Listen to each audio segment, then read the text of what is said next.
Actualité oblige, une nouvelle maladie appelée le coronavirus ou le Covid-19 est en train de gagner le monde entier, le poussant à presque près de 3 milliards de personnes à rester chez elles. De quoi bouleverser nos vies quotidiennes et transformer nos rapports avec nos proches. Comment aborder le sujet du coronavirus avec nos enfants? Faut-il le faire en toute transparence? Existe-t-il de façon efficace pour occuper le temps? Comment lutter contre la tentation des écrans? Cette étape peut-elle être une opportunité pour réinventer nos familles? Pour en discuter, ce soir, nous avons avec nous un spécialiste, moniteur des enfants de l'école du dimanche, M. Trabi Faustin, que j'ai l'honneur de vous présenter. Il est accompagné du sous-directeur, parce que lui-même il est le directeur, il est accompagné du sous-directeur, M. Delogo Faustin, et aussi de la secrétaire, Mme Kwasi Sandrine. Nos trois invités auront la responsabilité de nous entretenir sur ce thème annoncé si haut, à savoir comment gérer nos enfants en ce temps de confinement. Mais avant, nous allons nous recommander à la grâce de Dieu, nous allons prier en étant chrétiens et recommander ces instants au Seigneur pour pouvoir continuer. Amen. Seigneur, nous voulons te rendre grâce, nous voulons te bénir. À cette émission, nous voulons que tu sois présent pour pouvoir conduire toutes choses et que ce que nous ferons soit véritablement pour édifier non seulement ton peuple, mais aussi nos enfants. Sois béni, Père, au nom de Jésus. Amen. Il va s'agir dans un premier temps de vous laisser nous instruire, monsieur le directeur, sur la question de la gestion des enfants en temps de confinement. Ensuite, nous nous permettrons de vous poser quelques questions pour mieux comprendre ce que nous n'aurions pas compris. L'objectif, c'est de nous instruire, de nous aider par vos conseils à mieux gérer nos enfants en ces temps de confinement, ces temps difficiles où les enfants se trouvent presque tous enfermés dans l'oisiveté.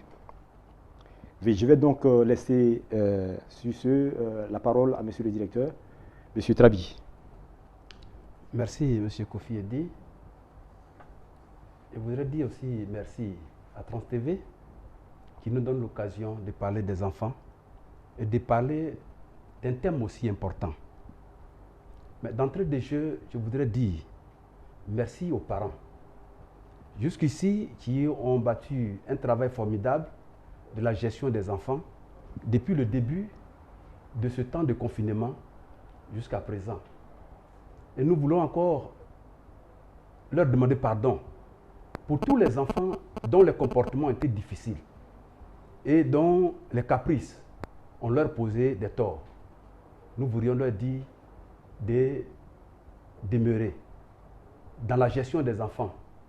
Ce n'est pas chose facile, elle est difficile, mais c'est la tâche que Dieu nous a donnée.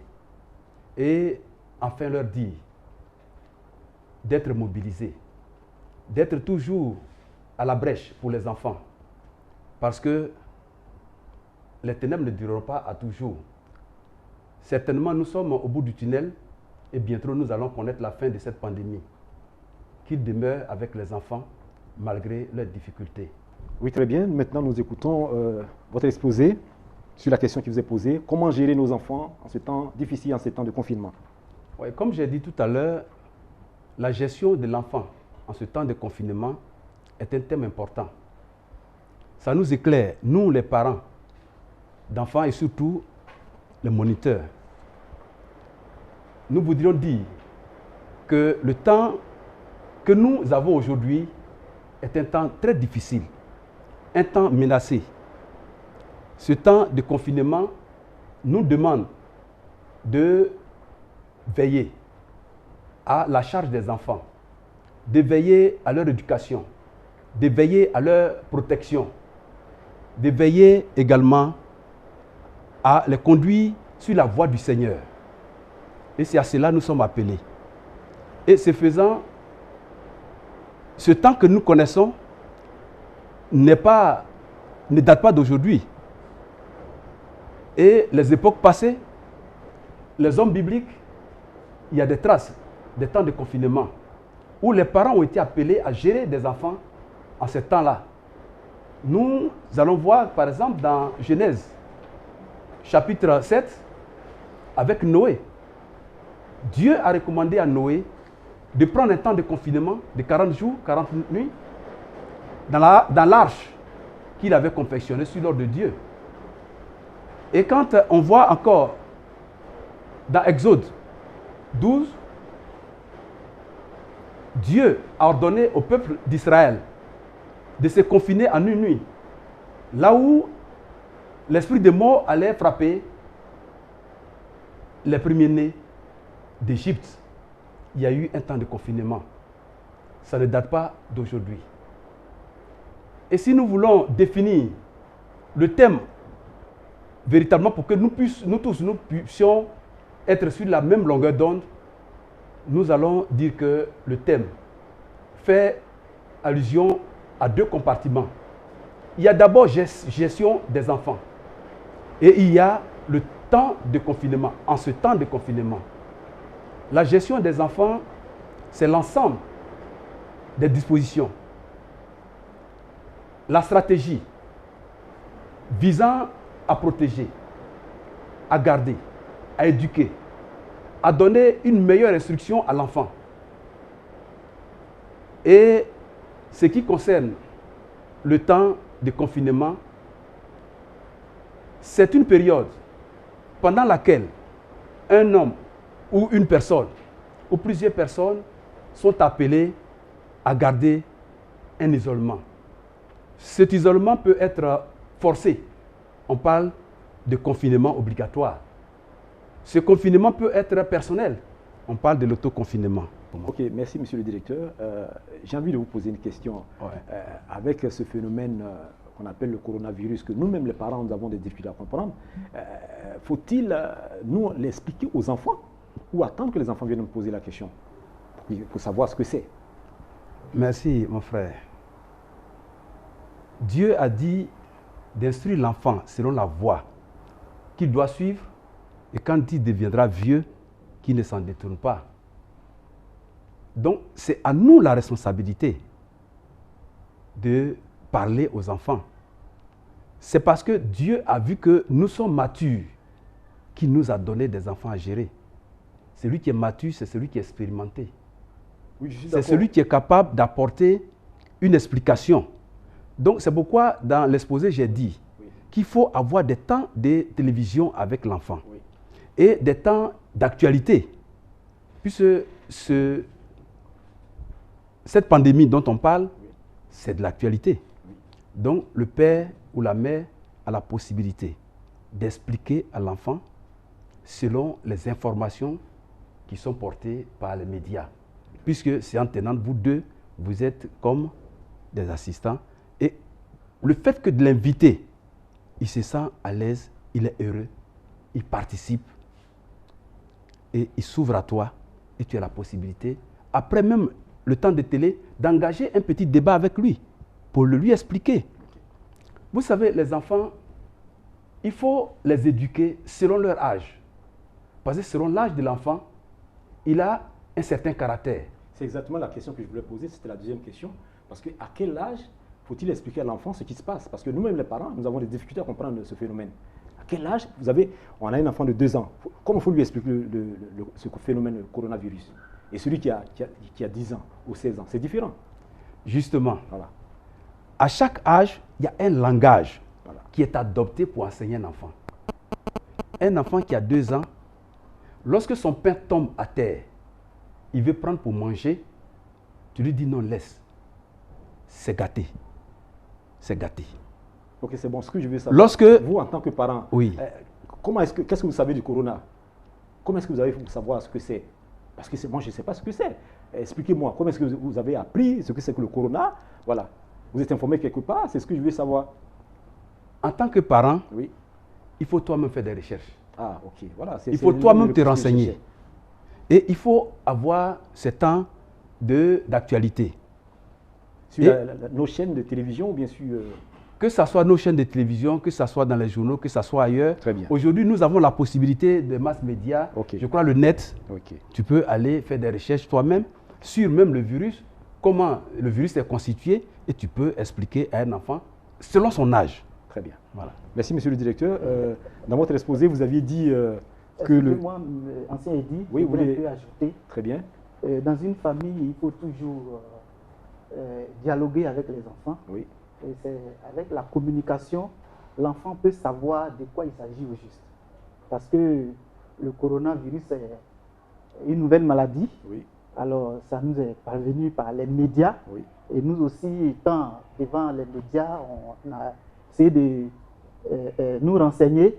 Alors, il faudrait aussi qu'on enseigne les enfants, nous-mêmes à la maison, avant qu'ils n'apprennent au dehors ce qu'on devait leur dire. Okay. C'est l'élément de réponse que je voulais, c'est-à-dire qu'en tant que parents, nous devons pouvoir nous informer pour pouvoir passer l'information aux enfants. Parce que si nous ne sommes pas informés, on ne peut rien apporter à nos enfants.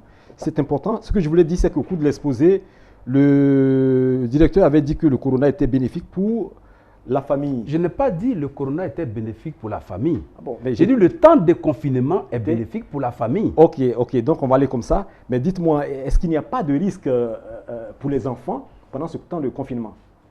Le risque en temps de confinement, oui. Oh, il n'y a pas de risque. Parce que pour moi, c'est une grande bénédiction.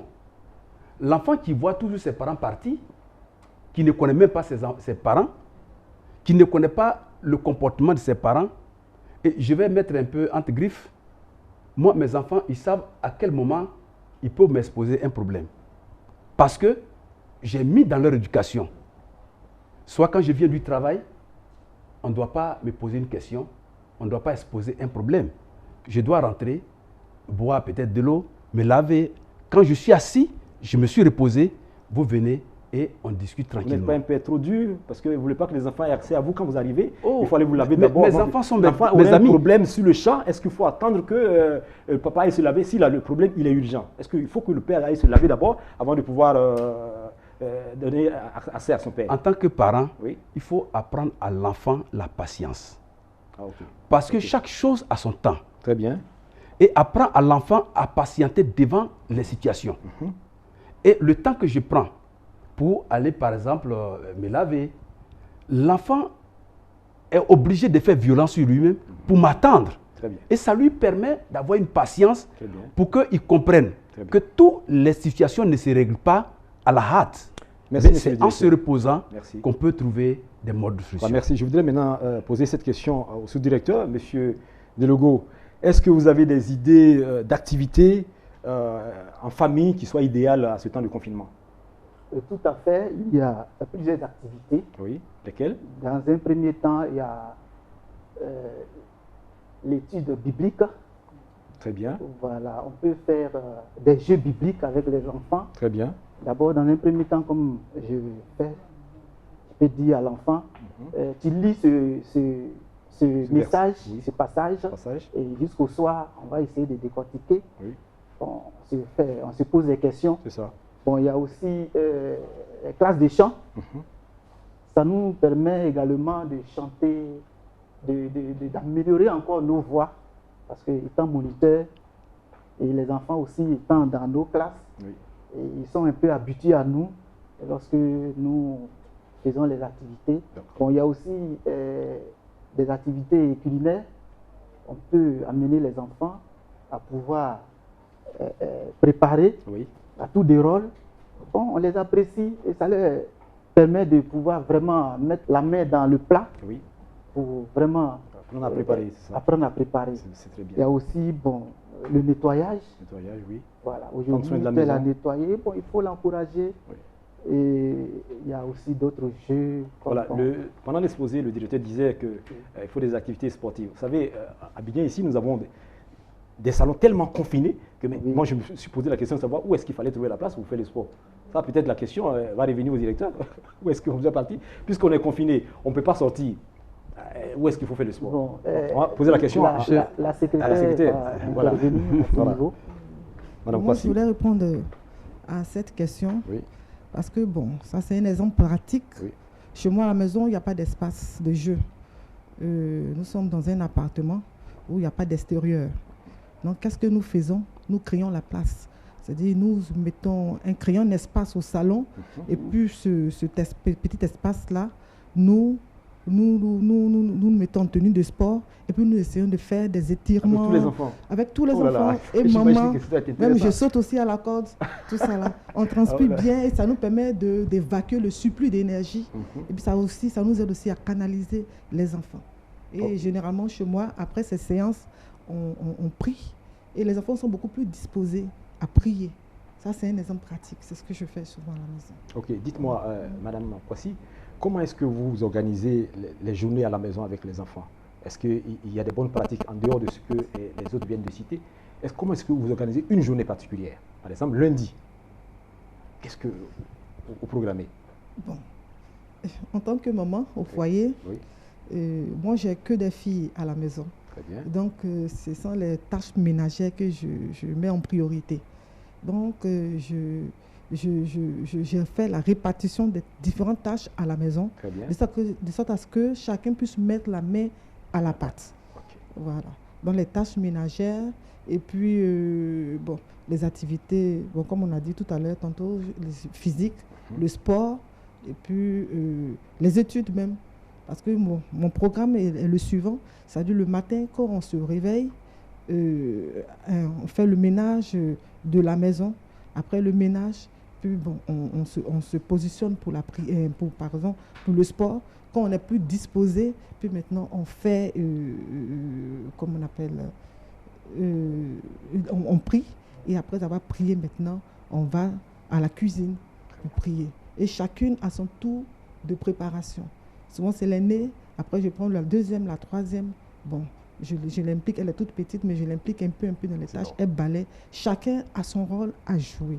Et à la suite de cela, je donne des notes, je donne des appréciations. Pour les motiver. Et chaque fois, quand je donne des appréciations, chacune veut mieux faire que la soeur, la grande soeur, mais la petite soeur. Mais pourquoi tu ne m'as pas donné telle note, tel mot? Demain, je ferai mieux.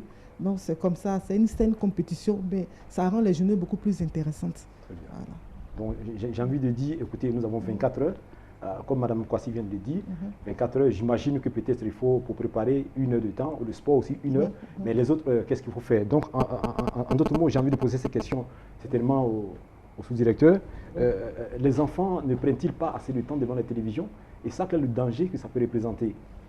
Au fait, s'il y a déjà un programme d'activité, le temps devant les écrans ne sera pas trop, parce que d'abord, il ne faut pas leur enlever le club des petits, mais aussi il faut être à côté, comme le directeur vient de le signifier, pour savoir quel genre de club des petits les enfants doivent regarder. Et à la suite, il y a, selon le programme, on gère la journée. Très bien. Ok, maintenant j'ai envie de poser une question certainement à tout le monde, au directeur. Et donc la question, c'est de savoir, est-ce que ce confinement, ce temps de confinement, n'est pas une chose qui est en train d'amener à transformer le monde que nous vivons? Autrement dit, est-ce que cette crise ne risque-t-elle pas, selon vous, de transformer le modèle de famille dans notre société? Merci, mon frère. La question est posée à tout le monde. On va commencer par le directeur, ensuite ses collaborateurs. Je crois que s'il y a la transformation du monde ou de la famille, ce serait bienvenu. Ce serait bienvenu en ce sens que il y a d'abord la famille nucléaire, c'est-à-dire papa, maman et puis enfant. Et puis il y a la famille élargie. Aujourd'hui, nous sommes confinés à la maison et nous avons seulement que papa, maman et les enfants. Donc ce qui reviendra à dire que le papa qui est tout le temps partout, la mère, va maintenant considérer les charges et l'essentiel de la maison. C'est-à-dire ce qui est essentiel à la maison. Donc ça nous ramènera à véritablement faire une étude approfondie de la gestion même de nos familles. La gestion de nos familles. Et les parents qui, par moment, il y a des coups de feu à la maison. C'est-à-dire, quand je parle de coups de feu, ça dit des fois des étirements. Mais ça leur permet aujourd'hui d'être dans un lieu ensemble, dans une intimité ensemble, pour essayer de faire des programmes pour mettre toute la famille à l'aise. Donc cela leur recommande de formuler d'autres façons d'agir en famille désormais. D'autres formes de complémentarité. Par exemple, dans la gestion des enfants, dans la gestion des tâches ménagères, comme ma soeur disait tout à l'heure, mais même dans la programmation des projets d'avenir, et même dans la gestion même financière des revenus de la famille. Ça veut donc dire que ce confinement qui nous donne du temps pour être ensemble, Pour réfléchir. Pour mieux gérer, mieux conduire les choses. Voilà. Mais ça me fait penser à autre chose. Ailleurs, j'ai vu sur les chaînes étrangères que plus on est ensemble, il y a de la bagarre entre monsieur, madame et les enfants. Qu'est-ce que vous en pensez? En fait, la famille dont je rêve, c'est la famille en Jésus-Christ. Oui, mais ça n'empêche. En Jésus-Christ, il y a toujours la bagarre qui peut arriver. Hein? Je ne crois pas. Je ne crois pas. Il ne faut pas croire. Je ne crois pas parce que... qu'on soit réaliste. Je ne crois pas. En train de nous adresser... J'arrive. D'accord. Je ne crois pas parce que pour des enfants de Dieu, oui. Lorsqu'il y a des incompréhensions, on s'assoit et on se parle. On est en train de nous adresser à nos parents et à nos enfants. Oui, j'arrive. Les enfants, quelquefois, à la maison, écoutez, il a pris mon bonbon et puis allez, un paf. Donc, plus, parce qu'ils sont ensemble, alors que quand ils sont occupés à aller à l'école, il n'y a pas ça. Maintenant, ils se retrouvent, chaque fois, il y a la bagarre. Papa, tu vois ce qu'il m'a fait maman, voilà. C'est de ça que je parle. Donc, le confinement aussi, ça, c'est le programme d'occupation de votre temps. Plus ils sont occupés, moins ils feront de la bagarre. Parce que les enfants, qu'est-ce qu'ils sont? L'enfant, quand il est plus libre, il faut qu'il crée lui-même son jeu. Oui. Et le jeu, des fois, des enfants, c'est de taquiner l'autre, c'est de pincer l'autre. Pour qu'il y ait des... Il faudra donc l'occuper. Voilà. Donc, si tu amènes les enfants à être sainement occupés, il y a tellement d'occupations des enfants qu'on a l'embarras des choix. C'est parce que ce temps ne nous permet pas d'exposer véritablement comment il faut travailler avec les enfants. Et les enfants seront à l'aise. Même il y a des jeux de billes que les enfants jouent, mais tu peux jouer de billes avec l'enfant. Parce que c'est son jeu qu'il connaît. Le père va jouer les billes. Oui, il faut rentrer dans le monde de l'enfant. Il faut rentrer dans son monde. Si vous en avez 5, vous allez jouer chaque fois comme ça. Lui, il va jouer aux 4, vous allez jouer Si vous en avez 5, oui. Certainement, il y a les plus grands. Et tu donnes, j'ai dit tout à l'heure, oui. Pour travailler avec les enfants, il faut faire selon leur âge. Oui. Et il y a ceux avec qui tu peux jouer la bille, mais ceux à qui tu donnes d'autres tâches à accomplir, mais tout le temps en ayant un regard bienveillant pour toujours les corriger, les orienter. C'est ça. On va passer la parole aussi directeur, si vous avez quelque chose à dire là-dessus. Oui, c'est un événement sanitaire qui nous a imposé le confinement. Le confinement, c'est ça. Donc, en toute chose, ça a ses avantages comme aussi ça a ses inconvénients. Parce que étant confiné avec les enfants, d'abord, il y a l'autonomie qui est là, il y a la nuisance. En tout cas, toujours rester sur place. Les enfants ne sont pas habitués. Oui. Mais ça a aussi ses avantages. Ça nous permet, comme le directeur vient de le signifier, oui. Ça nous permet de nous connaître. Ok, c'est intéressant, je ne vous coupe pas la parole, oui. Mais pendant qu'on y est, ça c'est pour les enfants. Il a dit que si l'enfant est occupé, il n'y aura pas de bagarre. Et monsieur, madame, quand la bagarre arrive, qu'est-ce qu'il faut faire? Il faut occuper monsieur ou bien madame pour ne pas qu'il y ait de bagarre? Non, monsieur et madame sont bien mûrs pour qu'il y ait bagarre. Oui, et les gens sont mûrs, mais ça arrive la bagarre. En présence des enfants. La question, c'est quoi? Plus on est dehors, plus on est occupé, dehors, aller au travail, il n'y a pas de souci. Le monsieur, il va le matin, il se retrouve le soir, il mange à peine, il va se coucher. Mais là, vous êtes confiné 24 heures sur 24 heures, vous voyez, et la bagarre se crée.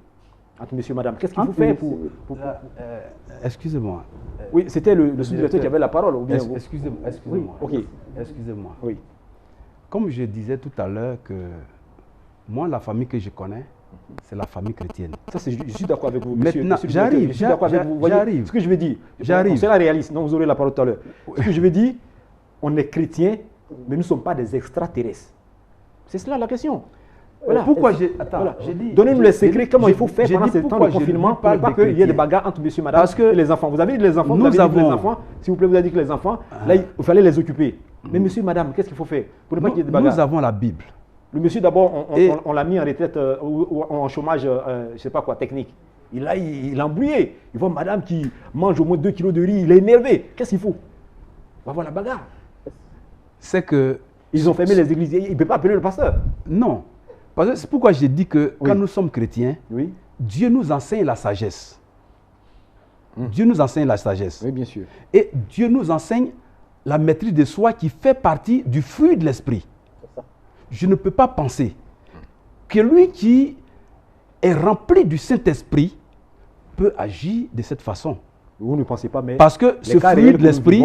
Le monsieur, il est rempli du Saint-Esprit. Il parle ici, godo. Mais à la maison, il fait la boxe. Non. C'est pas parce que le frère a parlé godo-godo qu'il faut penser qu'il est rempli du Saint-Esprit. Parce que le modèle que nous avions, le premier signe du Jésus-Christ de Nazareth, il est dit qu'il n'a même pas dit un seul mot lorsqu'il était en train d'être torturé. Oui, monsieur le directeur, là où vous parlez du maître. Oui, mais attends. Le maître dit, faites comme moi. Le maître dit, imitez-moi. C'est une recommandation, mais nous sommes sur la peine, nous sommes réalistes. Mais en ce moment-là, si tu ne t'appliques pas à cette recommandation, c'est que tu n'es pas chrétien. Non, ce que j'attends, c'est que vous me donnez les mêmes réponses que vous avez données pour les enfants. Vous avez dit les enfants, il faut les occuper. Je suis d'accord. Mais maintenant, pour monsieur et madame, vous n'avez pas donné de réponse. Donc tu voudrais que je dise que non, leur occupation c'est quoi? Quand vous avez un problème sur lequel vous ne vous entendez pas, mais priez. Vous priez. Bon, voilà, ça c'est un élément de réponse. Vous mettez le problème devant Dieu. Oui, c'est pourquoi je parle de la famille chrétienne. Ça c'est un élément de réponse. Bon, vous mettez devant Dieu. Je veux intervenir sur ce qu'il a dit. Oui, madame Kwasi. Nous sommes confinés, non pas pour se bagarrer dans l'objectif de se bagarrer, mais nous sommes confinés en tant que chrétiens dans l'objectif de prier. C'est ça. Oui. En priant, nous soumettons tout esprit à l'autorité et à l'obéissance du Saint-Esprit. Et si donc nous sommes dans la présence de Dieu, je pense que ce genre de situation, on aura l'esprit plus posé pour pouvoir gérer les problèmes. Et puis en tant que couple, les problèmes se gèrent dans la maison, dans la chambre, pas dans la présence des enfants pour perturber leur éducation, leur équilibre.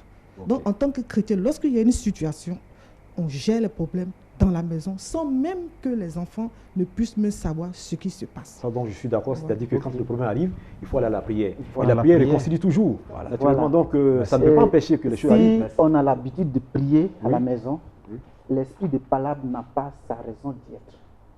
Oui. C'est l'esprit de Dieu qui nous habitera. C'est ça.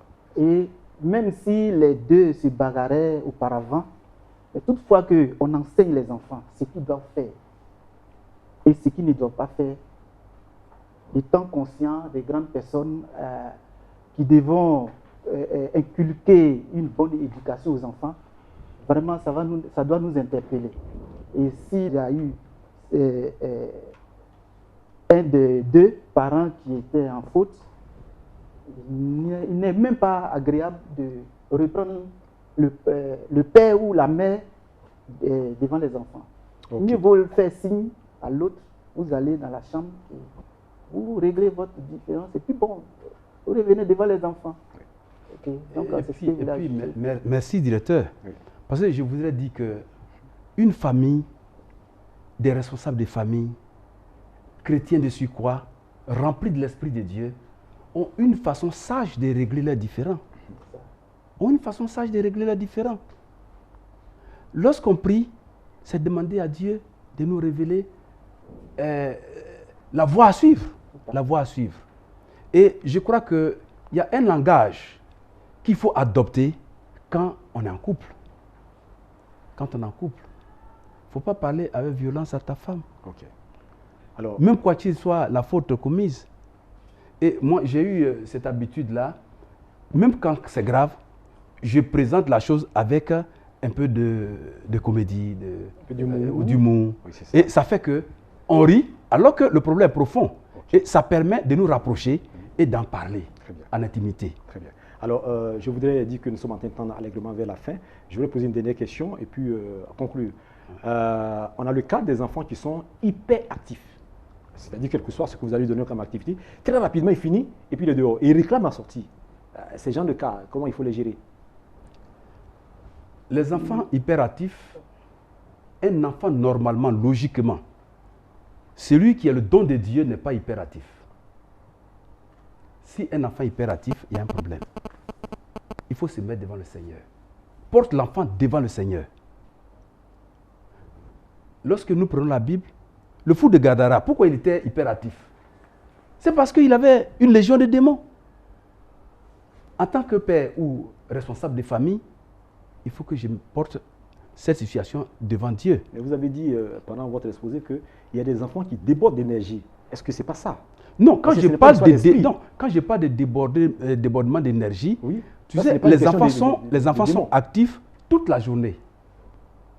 Les enfants sont actifs toute la journée. Oui. Mais ce cas spécifique dont tu parles, oui, il y a des enfants qui sont réfractaires. à l'obéissance. Oui. Quoi qu'il en soit, la communication que tu veux avoir avec, l'intimité que tu veux avoir avec lui, mais il veut imposer sa façon de faire. C'est de ça que je parle. Et ça, il faut porter devant Dieu, dans la prière. Et monsieur et madame, dans la prière. Et au fur et à mesure, chercher avec Dieu comment gérer cet enfant-là. Et Dieu parviendra à le délivrer et à le mettre. Et il y a des témoignages. Il y a beaucoup de témoignages dessus. Des enfants qui ont été délivrés. Ok. On va laisser la parole à Mme Kwasi. Je veux intervenir sur l'hyperactivité des enfants. Oui. Bon, en tant que chrétiens, nous devons chercher d'abord à discerner la source. Okay. D'où vient cette hyperactivité-là? Si c'est d'ordre spirituel ou bien si c'est le tempérament même de l'enfant. Donc, en fonction de cela, si on constate que c'est d'ordre spirituel, nous devons apporter cet enfant à la prière. Amen. Prier pour cet enfant. Mais si c'est le caractère de l'enfant, comme selon les tempéraments, il y a d'autres qui sont sanguins, qui bougent beaucoup, il faut savoir l'occuper. Il faut savoir l'occuper et puis chercher des activités pour qu'il puisse évacuer ce surplus d'énergie-là. Comme je le disais tout à l'heure, faire pratiquer le sport, l'occuper pour qu'il puisse évacuer cela. Au thème donc de cette émission que nous venons d'avoir, où nous avons échangé, partagé beaucoup de choses, nous voudrons laisser la parole pour faire un tour de table. Qu'est-ce qu'il faut retenir? Qu'est-ce que les parents doivent retenir? Qu'est-ce que les enfants doivent retenir de ce confinement qui nous oblige à rester tous à la maison? Laisse la parole à Mme Kwasi pour votre avis. Je pense qu'en tant qu'enfant de Dieu, lorsqu'une situation arrive, il faut toujours chercher le bon côté des choses. Qu'est-ce que le confrontement nous apporte? Je pense que ça nous apporte de nous rapprocher des uns des autres. D'abord, de monsieur et madame, et puis les parents et les enfants. Voilà, donc le confinement, c'est un moyen de nous rapprocher non seulement des enfants, mais surtout aussi de se rapprocher du Seigneur. Amen. Parce que nous avons été confinés pour Dieu. Généralement, on n'a pas le temps de prier.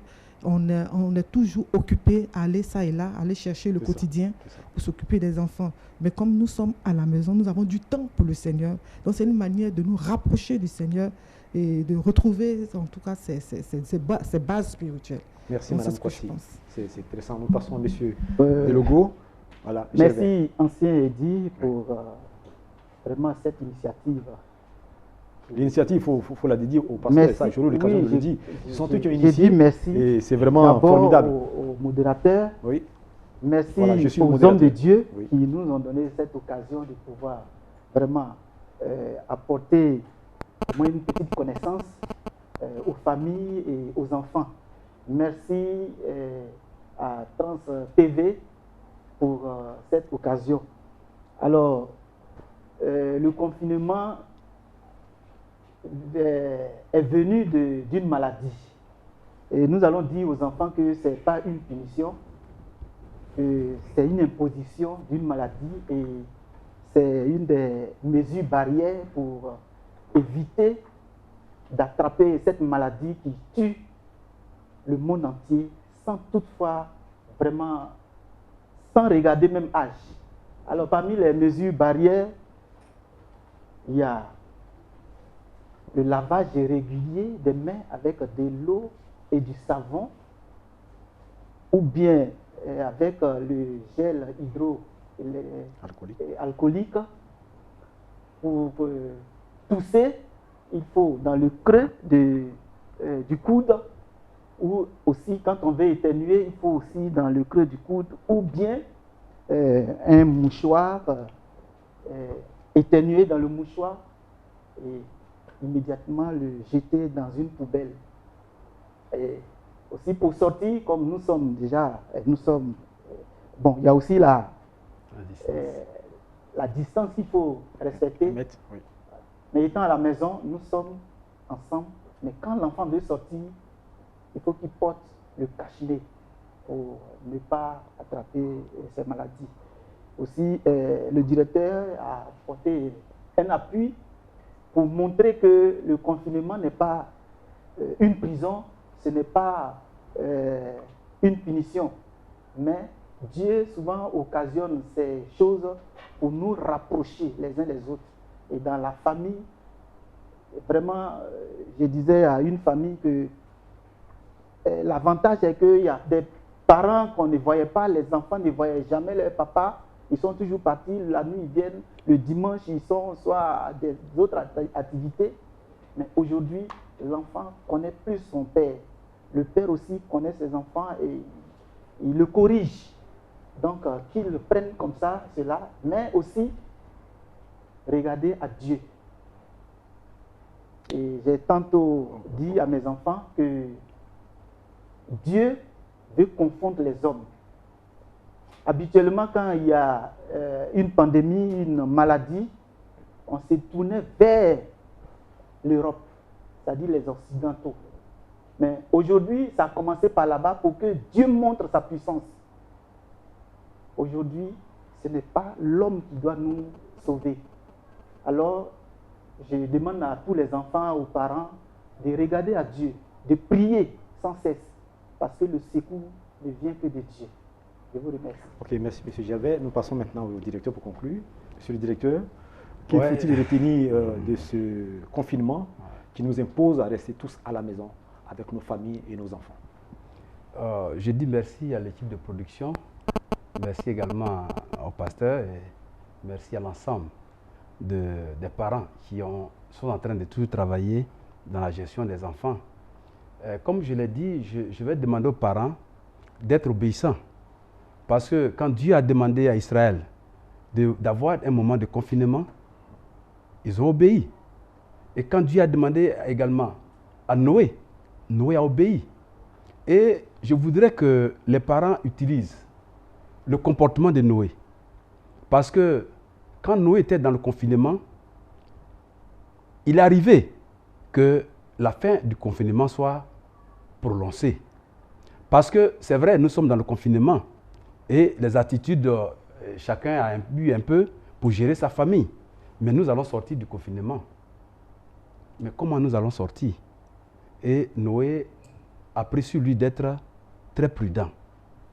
Très prudent en envoyant des oiseaux pour aller d'abord constater est-ce que la fin du déluge était vraie.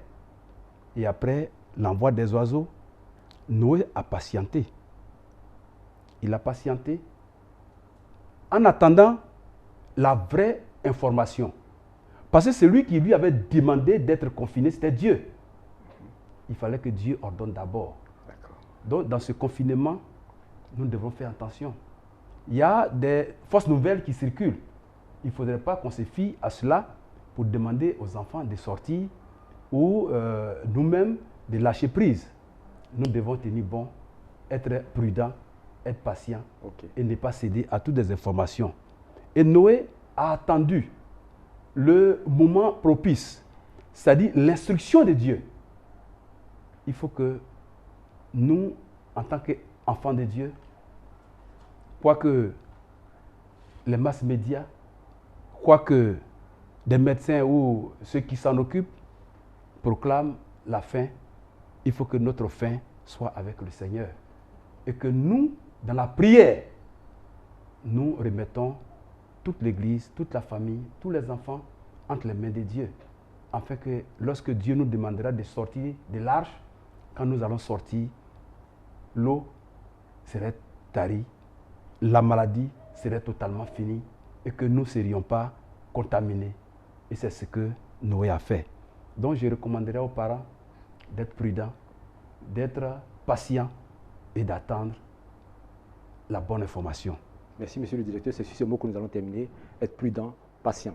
Nous voulons à notre niveau dire merci au Seigneur qui a su nous garder durant tout ce moment, parce que tout ce moment de confinement, à aucun moment on n'a appris qu'un de nos frères est tombé malade ou est mort. Dieu a su nous garder. Nous disons merci au Seigneur. Nous disons merci également aux hommes de Dieu, les initiateurs de cet espace, pour nous exprimer sur des thèmes d'actualité. Disons merci à tous nos producteurs, tous nos réalisateurs, tous les techniciens. Disons merci à l'AOC, disons merci à tout le monde. Et nous ne voulons pas oublier toute la famille de la Transfiguration. Vous nous manquez, on a envie de vous embrasser, mais ce n'est pas loin. À très bientôt. Que Dieu vous bénisse. Merci.